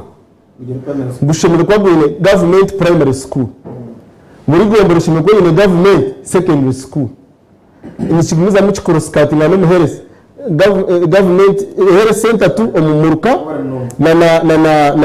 health center Vuga kureta amasomero nero policies zezo zimwe bamwe ba members ba parliament nibarika batarashomye kandi bine bitabo nibareka kumanya ngo cyo kintu kubana kitebo mu nkora kandi hariyo ministries ezishimye kandi zibikora namwe ne kinenda kukikora nke cyaburu ubundi president yacurura acurure na ni nabana bakora ministry yo gwegisa hibwo akobwa minister sente abantu barwene bashashura school fees mu mashomero bongire around 3 billion mu mashomero ezo kongera UP capitation grant mbere esente zikane nizongerwa mu districts kora kaweji abashomesa buri shomero gira abashomesa bari kumara nibwo turabase kuyehekizo cyo kugira ngo muzira atashashura school fees konga to kabasa kushanga ushomero gishemerwa gina abashomesa 12 riri habashomesa mushanju rero kagira ngo abantu baza kurema kushashura school fees mbona akasente ako kagende mu weji buri district yateka environment y'ino mu district y'abana bateke weji barukurutinga abandi abashomesa rero implementing kiragero cya mukuru wihanga nasigarandi nasigarandi Byarugaba Rudoviko Minister w'Ubwegese na Community Based Services za Bwisingiro District kandi uw'abantu Bisingiro South bahire rindi zina amasiko Bwisingiro South. All the best. Ujore. Thank you. Chagwa ina tungamiri nigana barakwezi. Kashika mwagira ngo mureka abantu barye pia atubucyaguranye wetanyine no go kuzirya ngone nyowe I mean if Ugandans abanya-Uganda kumana n'umureba ngo corruption leba korera so be it abwo kuba umuntu to kubasa kutandika kurwana nensi kubagambira ngo manye iki ni kibi bo bakanga ngo ni kintu gisompendera ningera ngo government ejerho hate ya movement n'obujunanizi bwayo nubwo yarabe yagerezeho ku blinding abantu kubikirisa mu bitaramo n'obujunanizi bwayo kuko rihangiri ekashomesa abantu abo kuba information is power ekagariza we ejemishomo yabireho civic education ekagenda rero abantu tukareka kwebemberwa abantu abarnaro minded abar selfish abo kweyendeza de rihangarite rukagendo minisho mukama barinde our power Nwaga speaker nitamonje na Mpuuga mbitaga kwehozaho muri ngo gona nari these are entitlements and they should ignore us ukuba kutega kukuvega atiwe yote ati waza pitiziki cyo first of all wakwata bwana wamujweka smartere wajyo tinshindikeza tayinga tahugize wakayo totarya kuyarya watkante tatikirize ngo tabiri abyange utabunchi wariya n'inkoko ukarya n'ishaka ugenyi ubwo mgengo waze utabunchi wariya n'inkoko yo tenkoko twariye inkoko twaza twajya na so wetabona kwidwa so takwasa kugira ngo akansa government ya Rwanda nkunku ry'umuntu ya government abo kwa weno ryo mu parliament ryo mu government wena uriyo mu ishengero rya Uganda ariyo mu government twine government yemu twine government so minister of finance no ukubafashishura bona borashanje kuba kutwazaniye urukora atwaze eyo byacaguranye nana bugambira kuri watetegera uko makavure ukuriza kavure na keke kunka twaye ko mu ishengero NUP to kuza kuzabara MP kushana nabandi. Thank you. Yatunga chance kubakitaho no mugisha bwe wacega naya katera so ati byo kuza kugira batanga abantu batanga kureba ko wituma none ngo ya Uganda ya byo butegeki bya Uganda no giri ati umuntu omwebembezi nakira bankai okora misiyo omwebembezi no kushosho. Thank you. Nagenda nashashura bakubara misiyo buri umwe kubara misiyo nanda sente hati we otrida opposition shadow prime minister ngwajya utayine sente hati we shadow prime minister wo mworo w'abantu bazamwakira bakora bazamwanga John ahubwo niyo nkorero hebi. Thank you John tugende sebe bari mu sasubwa honorable umwana wanje ukansara niwe ngiro mu gisamuvi umugishamu no gunja ujye bitoyine mugisha no taro mugishamu oyine mukoshe ahakuba naenda kunywana n'umuntu kandi ndora umuhanda yagurga mu kake hadi nekanye mvugambira umwana wanje sera ngukora sera nyini kwabura hata national TV sera ngukora sera karuru kawe ebiriyo no gambe bya buri isomero egombora buri isomero ma secondary school edi ni mirimo ya government executive ya president na wenda kimuremere ya health center for buri muruko ya district we have 38 districts as tine district hospital including Churuhura hakuruga including your district so tale mumine ba MPs mukanda including the minister so hati district health hospital health center 5 na hospital mwe ando bakunda niya muremere muya ya ndrengo tete those okuntu bajya bakunda akabaho kawa okuntu bajya kutera umwana wanje nufera buse niwe nyini kusaba abantu bakwenda number 1 sera horiha sente na horare roni otandike ko basengera utandike kujya harufu uje habugenyi utandike kugesa nabo konke ibi azika batakafunga jo nebyo kumubi muhaburi hatara TV no namugamba nditi kwa TV yito kajabura mu tuzamba abantamarwa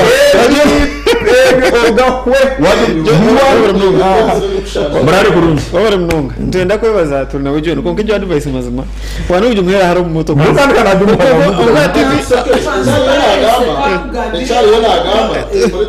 echari yona agamba tari hai azike n'abataka affiliation of politics. Thank you. Rero yitaba Thank you. cyo cyumisa kindu n'abantu korije akaruka bakakagura shiringi 12 niyo cyagarata ryo titini rwaro titini magari gutorungi Thank you. nicyumisa titini kureba hari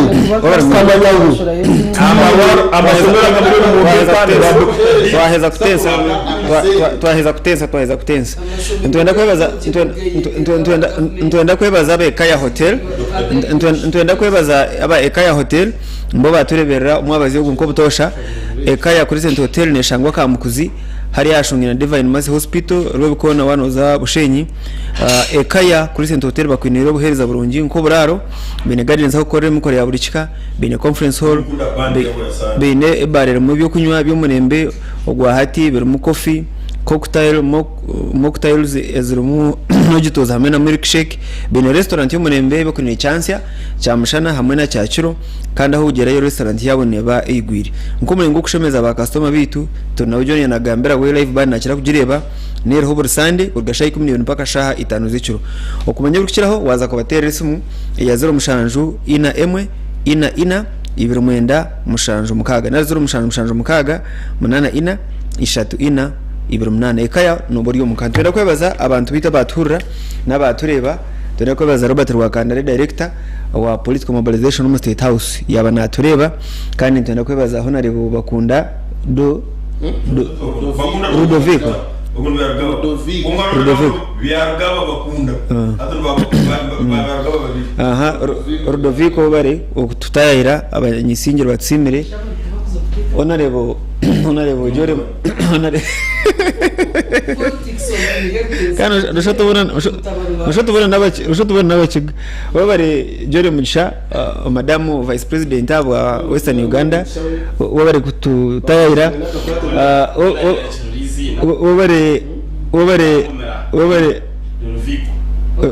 Rudovico wabare mnonga utabanka akandi Dr. Ponsiano akaisimbo kwisinjiro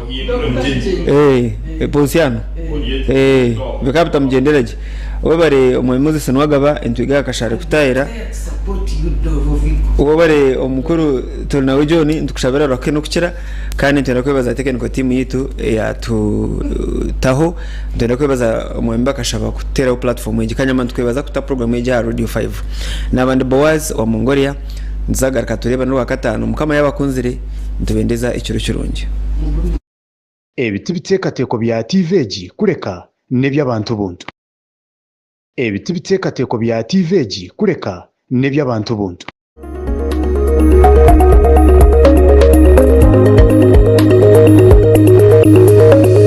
Sky TV irakari abantu.